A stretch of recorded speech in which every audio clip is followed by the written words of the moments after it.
నమస్తే. ఈరోజు ఈ ఎపిసోడ్‌లో మనము కంటి నుండి నీరు ఎందుకు వస్తుంది అనే విషయంపై చర్చించుకుందాము. మరియు వాటికి సింపుల్ చిట్కాలు ఏంటో తెలుసుకుందాము.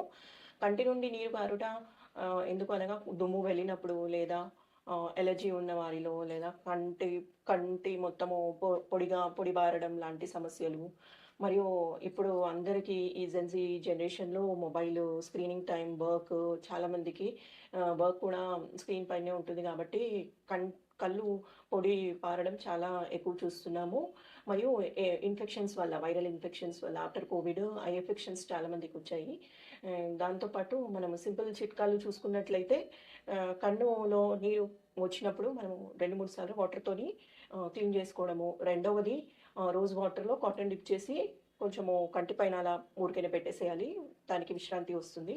మూడవది వేడి నీటి కంప్రెషన్ అనగా ట చిన్న టవల్, శుభ్రమైన టవల్, టర్కీ టవల్ లాంటిది తీసుకొని అందులో వేడి నీటిలో డిప్ చేసి కన్ను పైన 5 మినిట్స్ పెట్టుకున్నట్లయితే విశ్రాంతి వస్తుంది.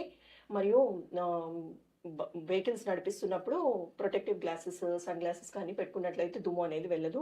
హైడ్రేటెడ్ ఉండాలి కాబట్టి నీరు ఎక్కువ తాగడం మంచిది. సో, కంటి పొడిగా పారకపోవడం లాంటి సమస్యల నుంచి దూరంగా ఉండొచ్చు. దాంతో పాటు మన హోమియోపతి ట్రీట్మెంట్‌లో యూఫ్రేషియన్ లాంటి మెడిసిన్స్ చాలా బాగా పనిచేస్తాయి. ధన్యవాదాలు.